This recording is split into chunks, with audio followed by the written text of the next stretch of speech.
ઓમ સાંઈરામ મિત્રો. દૈનંદિન સાંઈ 72 જાન્યુઆરી. શ્રી સાંઈ સચ્ચરિત્ર અનંત, અગાધ અને અવર્ણનીય છે. મારી કરીને કલમ બાબા જ લખશે મારા હાથથી. હું તો કેવળ નિમિત્ત માત્ર, લખાવશે તેમ લખું છું. સાંઈબાબાની કથાઓ આ પહેલાં ઘણા લોકોએ એવી બદ્ધ કરેલી છે. શ્રી સાંઈબાબાનું મધુર ચારિત્ર સંત શ્રી દાસગણુ મહારાજે ભક્ત લીલામૃત ગ્રંથના 3 અધ્યાયમાં વર્ણન કર્યું છે. સંત કથામૃતના અધ્યાય 57માં તેમણે એક જ્ઞાન કથા શ્રી બાબાએ એક ભક્તને જેમ કહી હતી તેવી વર્ણવી છે.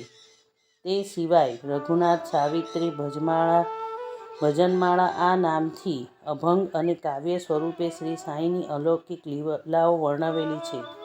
તેમજ ગુજરાતી ભક્તો માટે ભક્ત શ્રી અમીદાસ ભવાની મહેતાએ પણ સાંઈબાબાની કથાઓ ગુજરાતી ભાષામાં પ્રેમથી લખેલી છે. આ પ્રમાણે બાબાની અનેક કથાઓ પહેલેથી જ ઉપલબ્ધ છે, તો પછી આ વધુ એક ગ્રંથનું પ્રયોજન છે તે શંકા શ્રોતાઓના વાચકોના મનમાં આવે. તેથી તે શંકાનું નિવારણ આ ગ્રંથના કવિ શ્રી હેમાળપંત પહેલાં કરે છે. તેઓ કહે છે કે શ્રી સાંઈ સચ્ચરિત્ર એક અનંત અને અપાર એવો મહાસાગર છે, જેને હું ટીટોળી સમાન કેવી રીતે ખાલી કરી શકવાનો છું. સાંઈ સચ્ચરિત્ર એટલું ગહન છે કે તેનું યથાસ્થિર વર્ણન કરવું કેવળ અશક્ય છે. મારે કરવાની છે એટલી કથા હું કરવાનો છું.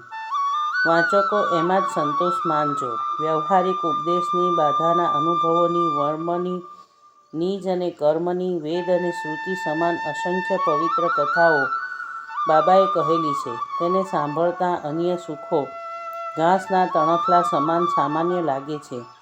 તરસ અને ભૂખ શાંત થાય છે અને અંતઃકરણમાં સમાધાન પ્રાપ્ત થાય છે. વર્ષો સુધી બાબાની લીલા તે પ્રત્યક્ષ જોઈ અને અનુભવેલી છે. તેથી બીજા અનેક ગ્રંથો મારી પાસે ઉપલબ્ધ હોવા છતાં બાબા વિશે વધારે ને વધારે શ્રી સાંઈ લીલાઓનો મેળ એટલો સંગ્રહ કરવાની મને આદત પડી ગઈ છે. આ કથાઓ વાંચી કોઈને બ્રહ્મ સાયુજ્યતા, તો કોઈને અષ્ટાંગ યોગમાં પ્રાવીણ્ય, તો કોઈને સમાધિ સુખ મળશે. જેના મનમાં જેવા ભાવ તેનો તેવો અનુભવ. એવા અનુભવ શ્રી સાંઈ લીલામાં છે અને તદ્દન એવી જ પ્રીતિ શ્રી સાંઈ સચ્ચરિત્ર ગ્રંથમાંથી સાંઈ ભક્તોને અભંગ મળનારી છે. હેમાળપંતના જીવન દરમિયાનો ઘણો કાળ શ્રી સાંઈ મહારાજના સાનિધ્યમાં ગયેલો હોવાથી આ ગ્રંથને શક્ષિત્વ પ્રાપ્ત થયેલું છે. ઓમ સાંઈરામ.